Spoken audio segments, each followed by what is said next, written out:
And I think Yeah. I remember even saying that once to my own therapist. Like she was saying like, "Oh, something." And I was like, "No. Like you don't see you think I'm a good mom, but what if I'm not?" And she was like she challenged me on that because she was like, "Everything that you have said makes you a good mom. Like just because you have a hard day, just because like you're stressed or like you feel disappointed or upset, like that doesn't make you not be able to handle this. Like, this is a normal thing to be stressed about."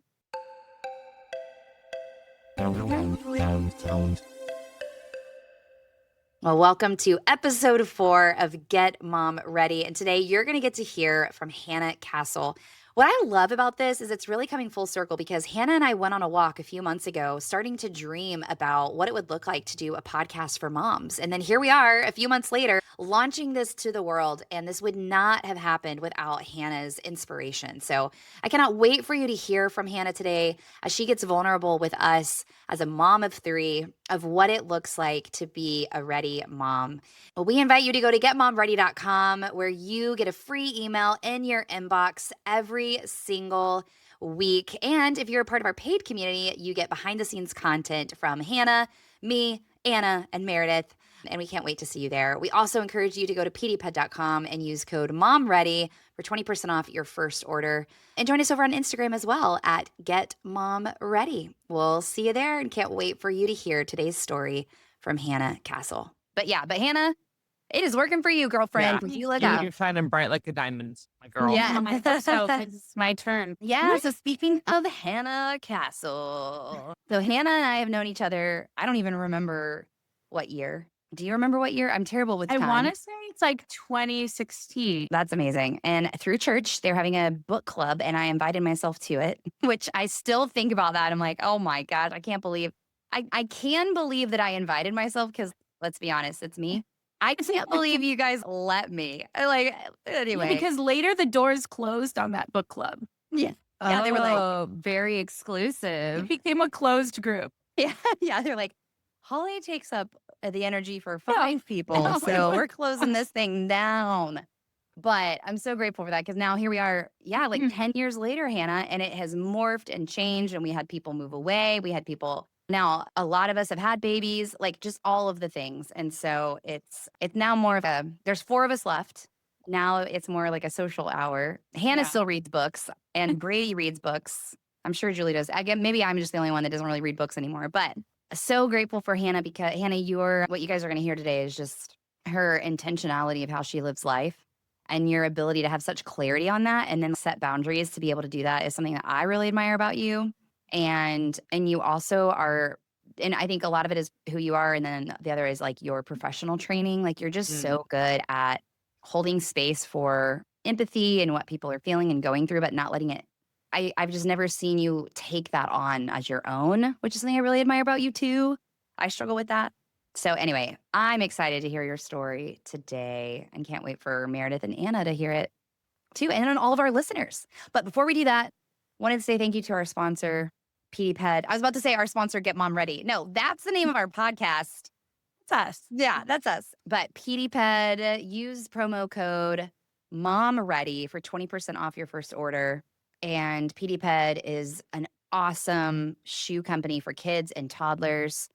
It was founded by a mom, and her desire to start this company was because she couldn't find shoes that were backed by orthopedic and pediatric science. And so she created it herself. So the shoes are super supportive for growing feet, which I feel like that ties in perfectly, like us trying to be supportive moms for growing kids with growing feet. So here we are. Here we are. With that, Hannah, where do you want to start? I know. I was thinking about that. Like, where do I start? But I remember last time from Meredith starting at like, where were you born? Yes. I won't go through my whole childhood because that could be a whole other episode. But I grew up in Connecticut, the same house my whole life, and then went off to college, undergrad in Maryland and I guess McDaniel College. Shout out to that's where I met my husband, David. And then my first class at McDaniel, it was like you had to pick like a homeroom, or they called it like first year SEM. and it was Oh, like a homeroom. And so I picked human behavior in the social environment. yeah. Of In course. undergrad, they had Hub C in undergrad? Yes. Oh, yeah. Wow. My literal first class at school. And I was like, That's oh, like kismet. yeah, this is what I want to study. Wow. So, yeah, I became a social work major, like, right off the bat. I think I didn't go into college knowing that, but after that class, I was like, "Oh, what is this class?" And it's a social work class. Went into that, and then a year later, Dave and I started dating, and I ended up going to University of Pennsylvania for grad school. I got my bachelor's in social work at McDaniel, and then I got my master's in social work at UPenn, which was really it was really cool. It was just cool to live in Philadelphia, and Dave was, like, traveling as I was working, and after I graduated, I was like I specialized mostly in school with children, like, I did some Mm. policy stuff and some other clinical stuff, but I did a lot of work, like, my internship was with children, and I also felt really young because I was coming out I graduated with my master's at 22. Like, I had gone Wow. Yeah, Whoa. yeah, Was your program just a year because you had yeah. a BSW? Yeah. Yeah. So it That's was like the awesome. advanced standing or something. And I went to college when I was 17. Like I turned 18 in college. Wow. Yeah. So anyway, so I graduated from college and then I like you can do advanced standing, which was 1 year, which was great because it was 1 year of tuition. Yeah. Hello. So very Yeah. expensive, but much better than two. And so I, again, loved my time there. And I ended up living in Philadelphia and working there. And I worked at a preschool I was the therapist at the preschool, but it was for kids that it was a lot of like oppositional defiant behavior, a lot of ADHD or hyperactivity, things like that. Basically, a lot of emotional trauma. It was a really low income, is in Kensington in Philadelphia, if you know the neighborhood.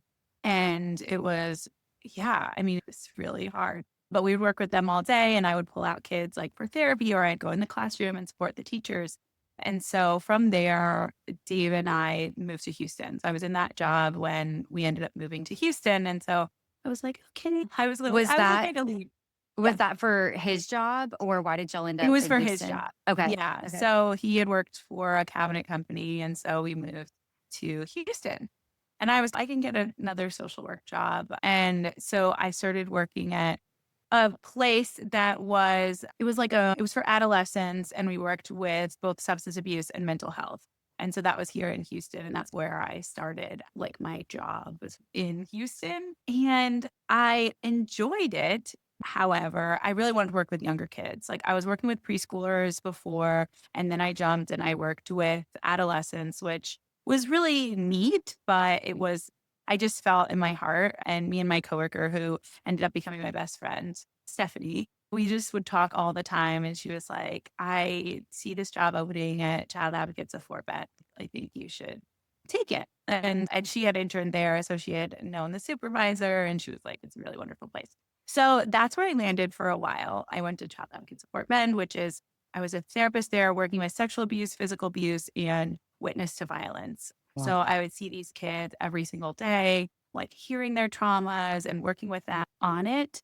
And through that, I started noticing, and then I started getting more training in working with the parents because I felt like I'm getting 1 hour a week to work with these kids. Like, it's not enough. It needs to be bigger. It needs to be deeper. Like, the work has to be done all the time. Like, I'm sending them back out to either the same environment that they were always in safe environments because if they were working with us, like, they were safe. But I really felt like I needed the parents to have these skills. Like they needed to be me. I needed to work myself out of a job so that they could be the support for their kids, that they could be validating, that they could be the listener, that they could help them problem solve and things like that. That is And so cool, Hannah. Can I just pause? Like that you wanted yeah, to work yourself out of a job, yeah. being that support for the parents. That is just what I love about Well, you. It's so cool. yeah. It I tells mean, you you're in the right job because you're that passionate about it that you're like, I have to make this work. I have got to make a change. yeah. And because I wanted them to get that support. I Yeah. care I care so deeply, which it's interesting now because I work with adults now, but it's still because I care so deeply about kids. I care so much about their development and so much about them being able to, they're going to be adults one day too. Like we want to equip them.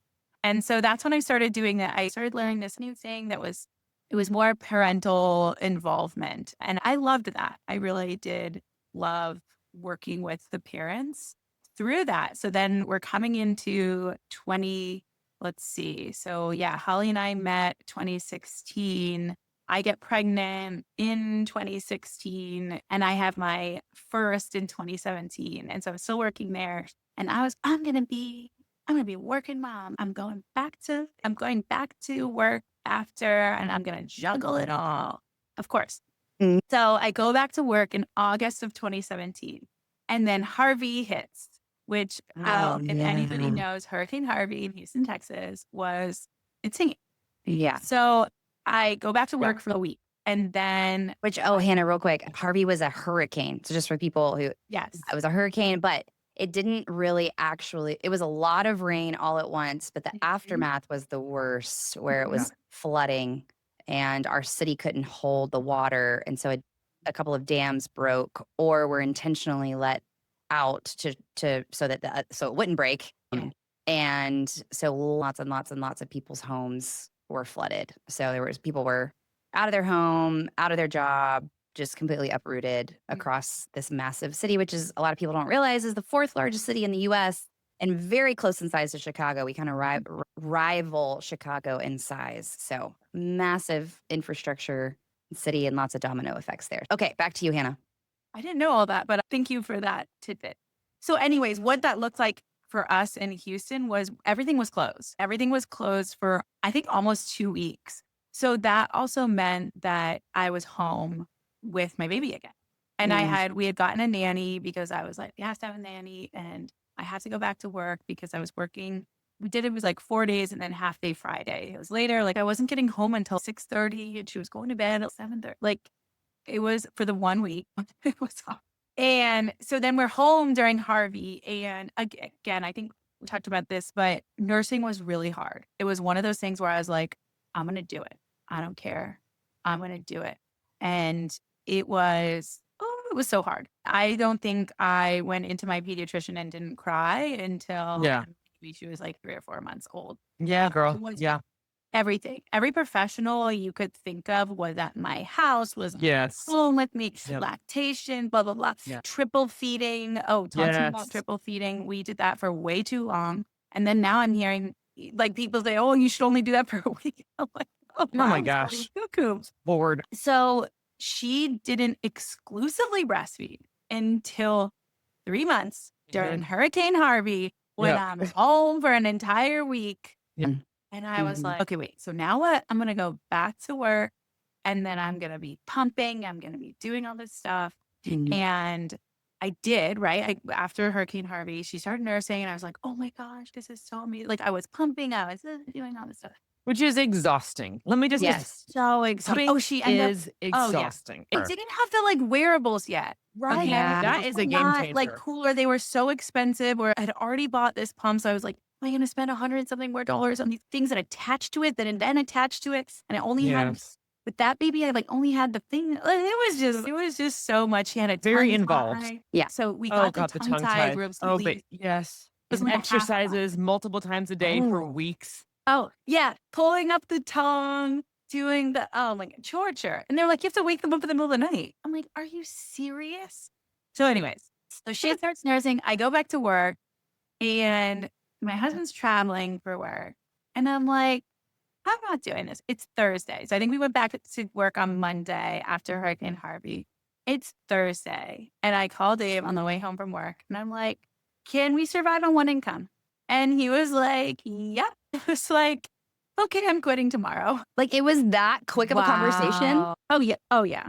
I was like, Wow. I'm not working anymore. Yeah, it just, And Holly, awesome. like, we lived in a small house. It was like, intentionally, we didn't have a large, monthly spending. And thank God we didn't, because I was like, and we were also spending so much on the nanny that it was like, that was a chunk of my salary. Yes. that we had allocated to her. So anyways, he was like, yeah, we'll be okay. And so I was like, okay. And so then that's when I went home to be with my first. I'm home with her and I like it.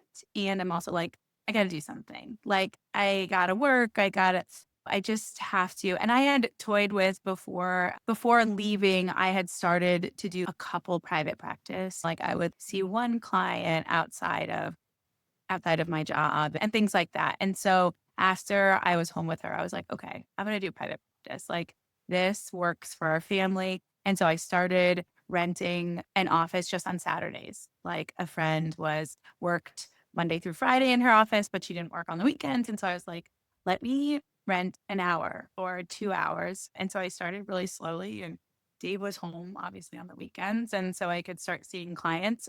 And at that point, I had known that I was like, I'm going to work with the adults. Like, I think part of it was logistically, but the other part was like, this is what I want to do. This is what I believe in. This is what I know is going to be the most impactful. And becoming a mom, I was like, oh, the moms need the help. Yeah. They are the ones that need the support. Yeah. And if we can support the mothers, Yeah. then the kids are going to Trickle do. down. Yeah, the kids are going to do if we're supporting the moms. And so through that, that's really where my passion for just supporting motherhood. I think something that I had desired before having kids, I was like, I would have a ton of kids. Like, I'm gonna 3 or 4 kids. Like, I really wanted a lot of kids. And my husband did too. And then after, so we had our first child, and then very quickly we had another child. So they're 26 months apart, which to me was quickly, but now I see like some people have it even more. But 26 months apart it was close. It was close in age. And so after my second was born, I was like, and I think I'd started working 2 days at that point. So then I was working on Fridays and Saturdays. I was taking more clients. My oldest was in like a Mother's Day out program, so I could see clients on Fridays. And so it felt okay, good. Like, I'm growing. This is manageable. And then my second comes along, and I am like, Nothing is two manageable. no, it is so hard, right? Two is a lot of kids. And there was this feeling of disappointment because, as I just said, like, I wanted more kids. I really was like, we're gonna have, yeah, 3 or 4 kids. Like, I'm one of 3 and David's one of 4. I just felt like this was my destiny. I love kids. I love kids. Like, how can I not be someone that has a lot of kids? And so, yeah, again, after my second, I was just like, "Uh-oh." And meanwhile, my second was born in 2019. Okay. Oh, yeah. July of That's right. 2019. And so then I'm home with her. I've like maternity leave with her that I've given myself maternity leave, which good job. But still, I come back to the office. And then shortly after, I had an office at that point, but shortly after COVID happened. And so we are home. And again, after that, I was like, I think it was like starting in the fall. Like, I was really disappointed. I was really sad. I was like, I'm at capacity with a newborn and a 2-year-old. And meanwhile, and this is very much the personality of my first. I tried to body train her before I had my second. So I don't know, 18, 19, Wow. 20 months old or whatever, and totally failed. Oh, I will be the first one to say he failed. And we also read that book that's if you fail, it's your fault. Like, basically, just if you like don't, shame. like, Help. everyone should be able to do this. And if you follow it to the T. So I was like, oh, Dave, oh, we failed or whatever. Cause I was like, we've got to get one out of diaper. Like, I can't have 2 in diapers. Like, this is going to be the worst. And so totally failed. We abandoned that.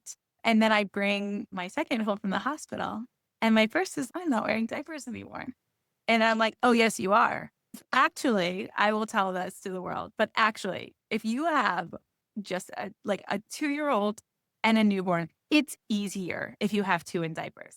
Okay? Really? Is it? It's contained. It's Oh, contained, that makes yes. sense. Okay. Yes. You're not racing home, driving home. I'm gonna go to the bathroom. And I have 3 minutes, maybe not even, to hold it before you gotta pull over to the side of the road and someone's gotta go to the bathroom. Or like you're running, you've got a newborn with you and you're racing to find a public restroom or you're like, accidents are happening on the floor. It just, no. Totally My fair. Oh, advice to myself interesting. was Yeah. like, why did I do this? So again, yeah, she was like, no, I'm not wearing diapers anymore. I'm like, oh, yes, you are. I don't have time for this. I literally have a newborn. And That's she was right. like, I'm not going to do it. So I was like, okay, great. So I'm like sitting on the bathroom floor. I have this vivid memory, just like sitting on the bathroom floor, feeding a newborn and potty training a 2-year-old. Because it wasn't Oh even my like, gosh. I'm not wearing diapers anymore. I'm potty training myself. Oh Like it yeah, was just of like, course. I'm going to take off my diaper and I won't wear them anymore. But you're Because still gonna Yeah. do everything. You're still, yeah, yeah, yeah. Wow. Okay, wait, Hannah, how was nursing the second time around? Okay, so nursing, that's a great question. So nursing the second time around, same thing about the tongue tie. My second also had a tongue tie, Angel. and I'm trying to remember what it was. I think it was just like really painful latch, like Yep. really painful. I can still feel it. Trigger Yeah. warning. But so with her though, I was just like, okay, I'll pump until she's ready to nurse. Sure. Like Oh, okay. Yeah. I wasn't this, I gotta do it. I gotta do it this way. Like with my first, I was like still trying to latch her every time and crying. Like I would cry every time Yeah. because I would think every time she'll latch on better. She won't fall asleep. She was really sleepy. So I was like, this time she'll actually transfer milk. This time she'll actually get a good latch. Or this time she won't fall asleep. And every time I cried and I was just, Yeah. and then that stress was being transmitted to her. Yes. Something really helpful, I remember, like I was on the phone with my pediatrician one day and with my first, and she was just like, listen, stop trying to latch her on. You're pumping. She's getting the milk. Like you're not getting this like beautiful breastfeeding experience that you wanted. And you wanted, okay, so one, you wanted this like beautiful experience and you wanted her to get these nutrients. Okay, so she's getting the nutrients, but she's not getting this beautiful experience. Just stop for a little, just pump, and she still get the milk and it'll all be okay. And again, it was okay, right? Yeah. Like she Totally. ended up nursing. It took 3 months. And I Yes. really want people to know this because I'm like, I think sometimes in the beginning, people think if this doesn't work, then it's all. Uh-huh. Nobody Uh-huh. says like, it might turn around. Like it might. Mhm. I am also very stubborn. And so I was like, you will not get what you want. You're going to do this. But again, with the second, I was, oh, I'll just pump. Other people can help. Like she'll get it one day. And both of them had small mouths. So I think like opening up their mouths to latch was really hard. And so it just took her to get a little bit older. And she got her tongue tie released, the second Yeah. tongue tie released, and then she nursed. And Oh, Can I that's- ask a question? yeah. Were any of your girls born earlier than 40 weeks? They both were. Oh, interesting. Yeah. No, because Iris They- was, and she had a tongue tie. Yeah. Ethan was, and he 37 and a half weeks. It wasn't like anything crazy, but he was born on the earlier side. And they were the powers that be, the voices in my orbit at that time were saying oftentimes this can happen with babies born a little bit early. a little bit earlier because they didn't have time to what I don't know. Whatever. Wow. That's So interesting. I've That's- never heard that. Because yeah, the first two, they were it was like 39 in a couple days. And then I think one was like 39 and 3, one was like 39 and 5. So like almost 40 weeks, but not fully. Sure. And so they were 26 months apart. And again, after that, I was like, okay, I guess I'm done because I can't handle this. This is You were at so- capacity. I was at capacity. Like I was at mental capacity. Totally. I was at physical capacity. Yeah. I was like, how do people do more than this? This is so hard. And so I went through a period of grieving. Like I was like, I love my kids. And I was Yeah. like, I love them and I'm happy that we have them. And I think I was like, I just always pictured our family being bigger. And so I think I prayed, obviously, because I was like, give me a bigger capacity. I would like more capacity for this. Obviously, went to my own therapy because I was like, I was so sad about it. And let's see, how many years later? 5 years later, I had another little girl. I think it took until maybe both of the girls were 3 and 5 when like Dave and I looked at each other and we were okay. Like we could take them on a plane, which is, oh, silly us. Start over again after everything got easier. It was like, you could take them out to restaurants. And again, like we can take them when they're little. Like, yeah, obviously. But and the girls can help with your yes. Yes. Oh I my see God. that in real time when I hang out with you guys. I'm like, oh, what a gift. Oh Yes. my gosh. Yeah. My oldest is like carrying her around. Like people are like, what? I'm like, here, you take her for a second. I gotta go. 100%. Put the Oh, passy in. Get Yeah. it. Bring her to me. Whatever. Oh yeah. So yeah, our third was born then when the girls were 5 and 7 and a little bit. And so that was like, and one, it was so special because they got to see the pregnancy with us and be like, yeah. just be really much part of it. They were really a part of us like growing our family. Also, lots of questions were asked. And I knew this. I knew that my Oh, oldest was, oh, I guess I would not I'm even dropping all think these about that, Hannah. I would not even topics. think about that. Yes. And also because your oldest is super smart. Like she's very curious, very Yes. She thoughtful. puts And together things. She's a really good critical thinker. And so I told my one friend, I was like, "Oh, I need to go." There's this great, I mean, they're on Instagram, but they're also like she does in person like trainings and stuff, the birds and bees. Birds okay, and I bees. need to follow them. I'm not, Yes, because it's never too early to start the conversation.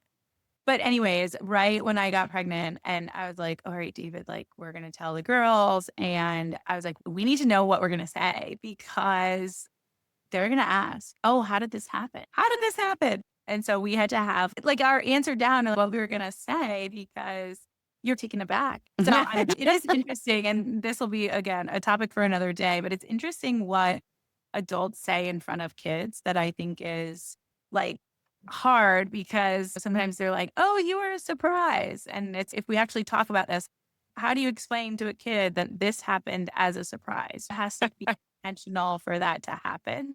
And so, yeah, like you were an accident or yeah. yeah, hopefully nobody says that. But like kids will be like, Mhm. "What do you mean a surprise?" Yeah. Yeah. So anyways, yeah, so our third was born when they were like 5 and 7.5, and it's been so sweet. It also is hard because Sure. there's also a lot of kids. Yeah. And now that I'm Yeah. recounting this, I'm like, you know what? Maybe it's just babies are a season that demand extra of you. Well, I Yeah. remember, Hannah, you came over when Iris was like, it was like within the first couple of weeks because I was really struggling with nursing and was at my wits' end. And you just sat with me. But I remember asking you questions and you were like, honestly, Holly, I don't really remember. And I'm sitting there going, how in the world do you not remember? This is terrible. Like, I'm like, it blew my mind that you could not remember. And then now being 17 months removed Uh-huh. or 16 months removed from that, I'm like, Yeah. oh yeah, like even you just sharing your story, I'm now remembering things that I Yeah. like that are not front of mind anymore.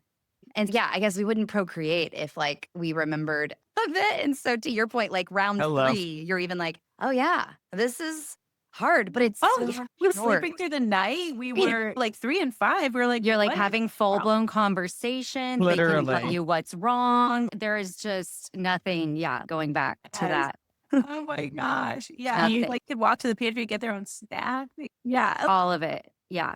So much of it. So, anyways, I guess to round that, just like I talked about professional, talking about how I became a mom, but I think my passion so much now is like motherhood and helping moms to be able to reflect back on their own. One, reflect back on their own childhood because I care so much about children because being a child is so formative to how you become an adult.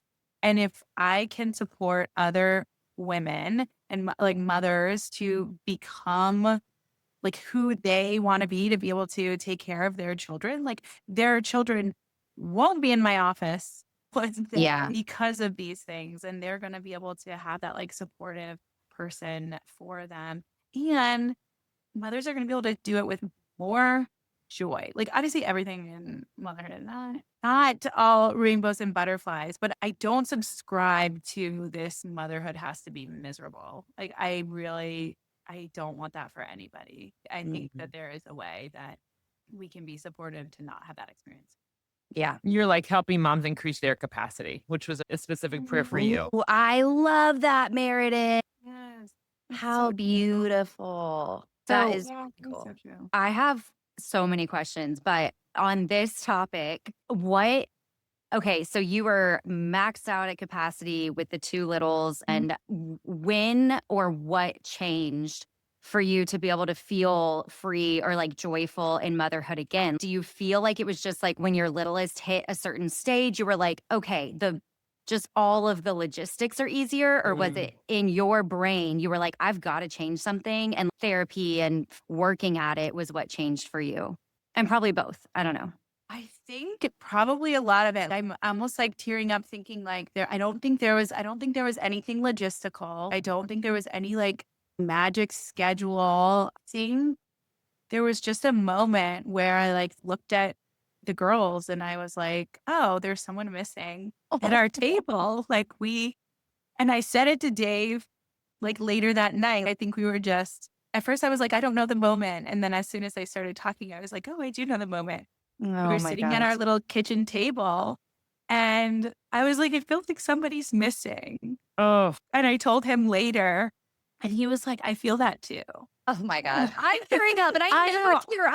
I'm about to cry, which that's I always cry, beautiful. but And I think we just as we talked about it more, we, like, looked into the future and we were like, "We want more of us." Like, we love our family and we want our kids to have siblings that they can go to, and yeah, if we looked at our, like, Thanksgiving table people always say that. They're like, "Oh, look back at your table." But I think once that feeling was so strong, like, we were just like, "Okay, like, that's the answer." And that was, like, without thinking about it. I think after that and I remember they were 3 and 5 around that time. And after that, then we started getting in our heads about, like, when's the right time? "Oh, if I Mhm. do this, then I won't be pregnant in the summer. If I can" like, Yep, all stop. that. Just stop. We It's didn't so real though. I know, and it was So like, I real. wish I didn't have it because then I was like, "Oh, I want" but I was like, "I want a November baby," or something like that, you know? Yep. Yes, I know. It's just the human experience. Can I ask you a quick question while my internet is actually stable? Can you every time you said the word disappointment, I was like, I wish I knew what she was talking about. Every time I froze. What were you talking about feeling disappointment? I think it was when the second came along. My gatherings is that it was like, oh, this is way the heck more intense than I thought it would be kind of vibe. Or what was that? Yeah. Sorry. It was I knew in my heart I wanted more kids. And I was disappointed that I didn't have the capacity to do it. Like, I felt like there was something wrong with me that I was like, why can't I handle more kids? Like, why is this hard? And why can't I handle it? Yeah. I think that's where the disappointment was Yeah. because even sometimes people would say, oh, you're such a great mom. I'm like, no, no, I can't even handle this now. Like, I think, or I'd be like, you only see Yeah. this piece of me. I'm Yep. like, you don't understand me. Okay. Yeah. Yeah. Yeah. You don't see what I do behind closed doors and at midnight and at 3 AM, and Yeah. yeah. Yeah. And I think Yeah. I remember even saying that once to my own therapist. Like she was saying, like, oh, something. And I was like, no, like you don't see, you think I'm a good mom, but what if I'm not?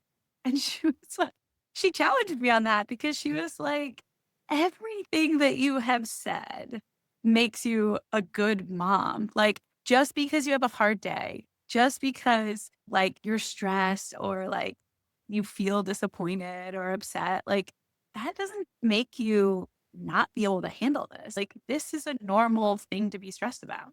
Yeah. Yeah. Yeah. Can I just say I can only see, like, from the outside having multiple, like, 2 under 2-ish, and both of my best friends had that scenario, and so I only know from their perspective, but talk about one of the hardest things that anyone will ever go through, and yeah, I just, like, looking back at younger Hannah, I just wish you were surrounded by, like, an army of women that told you, like, no, this is really hard and it will get better. And like, you're supposed to be struggling right now. This is not you. Yeah. This is the Yeah. circumstances. Yeah. So true. Yeah. So Mhm. true. Makes me very nervous to have a second, but you know what? I've got you girls in my corner. That's right. Yes, you've got us to Mhm. I'm like, validate that. Lord. Mhm. Yeah. It's hard because it's supposed to be hard. Yeah. Exactly. Yeah. That's just it. It Like, just is. It just Exactly. is. It just is Yes. a lot. And you just go, okay, we are all on the bathroom floor together. Yeah. yeah. Hannah, you've reminded me of this a lot. We've talked about this a lot in our friendship, is like our generation in particular, we're wired that hard means not good Uh, because we are able to self-soothe and like we have more at our fingertips to yeah, soothe the discomfort, whether it's Netflix Mhm. or food or drinks or yeah, I mean anything. Like yeah. we are able to Shopping. numb. Yes. And yeah, we're oh gosh, that's my number one. Thank you for reminding me of that, Anna. Yeah, it's like we're able to numb more than ever before. And so we're trained. It's, oh, this is hard. I should withdraw. Or I should fix it rather than, no, like it's hard because it's hard. And that's Yeah. okay. It doesn't mean it's Yes. wrong. Doesn't mean you're wrong. It doesn't mean that something's wrong with you. Yeah. It's just hard. Yeah, it is. Can we It's talk hard. about the word hard for a second? I would be curious. Yes. I feel like I would love to get your take, Hannah, and all of y'all's take, but I really struggle with the word hard. I know I'm supposed to say motherhood's hard, but I've really resisted it. I'm like, no, it's not hard. It's not hard. I'm not saying it's easy, but I'm like, I don't like the word Yeah. hard. And Like, is there a different word? I've been saying involved, or it can be demanding at times. Now, I only have one and he's an infant, different vibes. You know what I'm saying? But there are days that are easier than others, of course. But I'm like, I don't like hard. And then I'm like, as you're talking, Holly, I'm going, is it in my little millennial spirit that Yeah. doesn't like them? No, somebody So diagnose one it. Let's unpack hard for a second. Yeah. Okay. I'm gonna tell us 2 stories and I'll probably cry again. But one, when you said bathroom floor, I'm like, "Why does everything happen in the bathroom?" But I remember this was with my first, and Holly knows this, but everybody I don't think anybody else knows this, but, like, I came to the faith later in life, and it was probably I need to look back, but it was, like, 2014 maybe. Like, it was no, it was after we got married. Oh, wow. It That's was cool. after we got married. So maybe 2016. Wow. Okay, so newly believing Wow. God. And I Wow. remember crying in the bathroom in the middle of the night. Like it was like pitch dark in the bathroom and it was like pumping or like I was going into the bathroom to pump or I was going in whatever and I was crying and I was just like, this is so hard. And I remember hearing, I don't know if you want to say whatever, but Yeah. I remember having this thought, God honors hard work. And I was just like, okay, like, this is hard and it's good and it's Yeah. worthy and it's what I'm supposed to be doing. And I feel like that helped me like get through that. It probably got me through because whenever I was just like, can I do this? I was like, Mm. this work is good. This is being a mom or sacrifice or whatever it is. Like, this is good. Yeah. Wow. And I think the other story that I was thinking about, and I can't remember why, but again, it's like threading about God is that like when my second was born, like she cried so much, like all night long, she would cry, all Oh, day long see. cry. I would just be Overstimulated. yeah, overstimulated and angry and just Yeah, of really, course. I don't know what to do. And I would pray, can you just please make her quiet? Make her Right. stop crying. Yes. And he was like, I gave her you Yeah. Oh, Oh, man. sis. because all I wanted to do was like take off the load, right? Yeah. Like someone help and do this. Yeah. And I was just like, oh, it's me. Like Yeah. I am the one that has to comfort her. Like I am Yes. the one. And it even happened the other day. Like my third doesn't cry. Like she doesn't cry that much. Like she's very content. And like when she does cry, we're like, oh my gosh, like what's wrong? And then I'm like, I withstood this for months with other children. Yeah. Like she cried for 20 minutes and we're like, I'm gonna look. Yeah. But it was like this same thing. And I think the reason I think of that story and I think it's so impactful is that it is true that like I don't want parents to think, oh, you have to do everything. But we are the people for our children Yeah. to comfort them, Yeah. to validate them, like to be there for them. And whoever you are, like you're the right person for your kid. Yeah. And so even now, sometimes when my youngest is crying, I'm like, please make her stop crying. And then I'm like, me. I have to do it. Yeah. It's Wow. like you're the right That's person so for your beautiful. kid and you're the right person for the job. Like you Mhm. are, do you know what I'm saying? It's Yes. not just that you're the right person for the kid. There's power in that too. And this whole thing, it's yours. I don't know. Do you know what I'm saying? There's like some sentiment behind it that I feel that I can't quite put into words, but it just feels like a holy ownership was given to you in a great way. On the topic of hard, I wonder, Meredith. If because I'm a 7?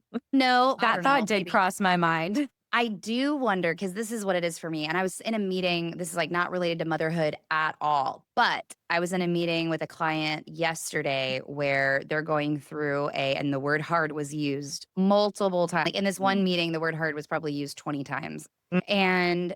And it was bothering me. Like towards the end of the meeting, I'm sitting there as the coach and consultant in the room observing, and I'm going, why are we still using this word? And I'm trying to be objective about it. And I'm like, okay, Interesting. is it bothering me because of me and my wiring?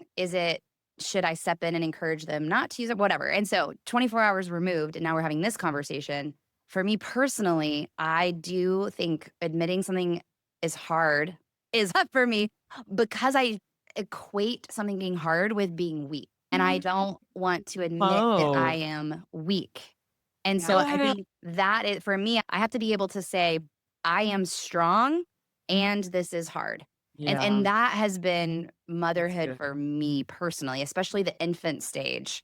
I felt stronger than ever, and also that it was so hard because I'm exhausted. My body feels like something that I don't even recognize. I literally cannot think of words. Like, what is wrong with my brain? I Oh. feel like I have lost a third of my vocabulary when I gave birth. Like, how do I reprioritize? How do I have the confidence I was thinking about this morning.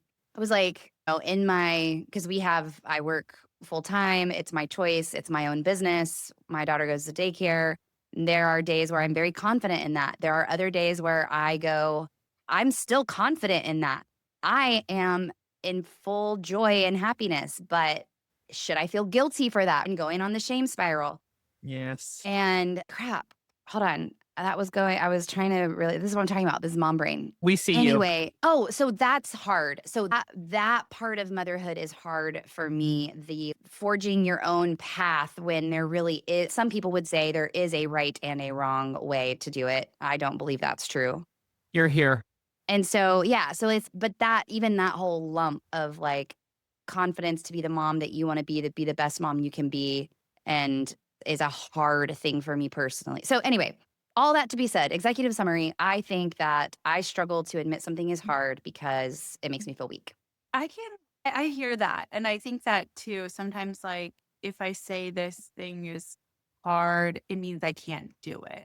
Or Yeah, like, yes. it means I'm unqualified, or Yes. someone might judge. Then why don't you fix it? If it's hard, figure out how to make it not. Yeah. Or should You're I just have this thought. incompetent. You should have already figured this out. Oh, the should. We hate them. Hate to see them. I And- equate it. Yeah, go ahead. No, I sorry. was just going to say, you brought up the Enneagram. I was just going to say, I know, Hannah, if you're comfortable sharing, do you mind sharing your Enneagram? Your Enneagram 1? Yeah. And so that's interesting that you're saying, like, yeah, I feel like I don't have the answer or I can't do it. And then I'm saying I'm an Enneagram 8. So I'm like, I don't like admitting it. It's hard because it makes me feel weak. Enneagram 8 values strength. Yeah. And I'm a so- And I 2, so I wonder- actually love admitting that things are hard because I'm like, all the emotion, let's have all That the is real so talk. This tender. is hard. This sucks. This is all like all the emotions. That's awesome. It's That's so awesome. wonderful. What a gift that you bring. Cause I'm like, I don't know. To me, I equate it with strength training or hard hikes. Like my first question is it going to be hard? And it's not because I'm lazy. It's because I guess I have this fear, or like math. I'm like, math is hard. For me, for my brain, it's hard. And I never got it. It was never one of those things like one day that light bulb's just going to turn on. It never did. So thank you so much. So I've always felt dumb in some capacity. I didn't know I was smart until my late 20s. And so when things were hard, I'm like, great, I won't be able to do it. Cool. You know what I mean? And so it feels out of my reach. And then I'm going to be fresh. It's like I can see what's coming. And this is why I resisted. This is going to sound dumb, but this is where my brain was for like strength training. I'm like, I'm not picking up a weight. And I thought, it's because I know I won't be good at it. I thought, nope, it's going to be hard. I don't want to face how not strong I am, and I don't want to face it. It was like this Enneagram 7 proclivity to avoid and to not have to even engage the hard. And so that's what I think about 2 under 2 or 2. If I, God bless, like whenever, if we get to have a second, I'm like, I don't know that I can actually do it. I don't know. I'm already going, it's going to be a hard math problem and I'm going to fail the class. You know what I mean? Yeah. I know. I was so grateful when Emmy turned 2 and I was like, We never got 2 under 2. I was like, but wait, there still could be like a third child, which means I could, like, nope, not even thinking about that. But I Totally. am so glad we passed Bless that. you. That's the Okay, young but I chicken's do problems. want, yeah, I do want to call to attention, Hannah. I know you have 5 minutes left. So I want to leave space if you have additional thoughts that Oh, you've that's thought of good. that you want to wrap up on, or if people have like last questions for Hannah. I think so.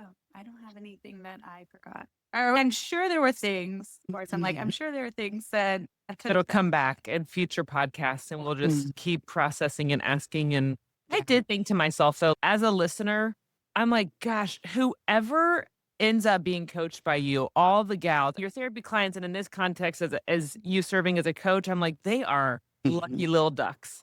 Right. Amen. 100% girlfriend, 100%.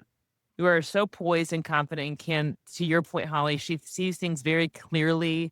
And there's just such grace and compassion for yourself, for others. I'm just like, gosh, I feel like the line is going to be out the door Yeah. for the Hannah wait list, the Hannah Yeah. Castle wait list to be coached. I'm not Yes. kidding. I'm not, thank you. I'm not blowing sunshine either. I'm very serious. That's awesome. I love it. And my 2 big takeaways were I love Meredith. That was amazing what you called out, that Hannah's passion seems to be increasing the capacity of other moms, which Mm. is the prayer that she prayed for herself and the hard work Mhm. that she, like you, Hannah, sitting on the bathroom floor of God, of you like hearing God's voice saying God rewards hard work. That might not have been the word you used, but like or it is worthy, it is valuable. And yeah, so you doing that hard work, it increased your capacity. So now you can help other moms increase their capacity. And then the other one was Meredith too. I appreciate you letting us sit in the word hard. Cause yeah, that's been on my mind already this week. And then to be able to identify what we're actually scared of when we hear the word hard, how it's different for each of us and everybody listening, it's different, but to take time to really go, why does that word make me feel angry or sad or Mhm. frustrated or whatever the emotion might be? So it was awesome. Yeah. All right, Hannah, thank you for your vulnerability and for sharing. So, this conversation closes out our kind of introductory episodes on each of our stories. And I was driving into my office getting ready for this conversation today. And I was like, I cannot believe that these 3 women said yes to this. I just had this moment where I was like, I can't believe that they said yes. I can't believe that relative compared to all of our crazy schedules and how we've been all over the place, I still think it's miraculous that we've pulled off 4 episodes so far with relative ease. Anyway, it's just really cool. And so I'm really grateful for each of you and grateful to our sponsor, PDPed, pdped.com. Use promo code MOMREADY for 20% off your first order. And cannot wait for our upcoming conversations where we're going to be diving into specific topics around what it looks like to be grounded as we raise our kids. And I can't wait to learn from you guys. Same. Grateful for you. Thank you, Awesome. Hannah. Well, I told you you'd be inspired by today's story from Hannah. I am so grateful that I get to walk alongside her in friendship and as a partner here at Get Mom Ready. Well, we invite you to go to getmomready.com where you can subscribe. You'll get a free email in your inbox where we drop our weekly episodes. And if you're a part of our paid community, you get behind the scenes content and practical tips and templates and also inspiration to be the best mom that you can be. So you can do that over at getmomready.com. And then don't forget pdped.com with code MOMREADY where you get 20% off your first order. We also invite you to go over to Instagram at GetMomReady where we would love to hear from you and hear what you're learning as you are becoming the best mom that you can be. We'll see you next time here at Get Mom Ready.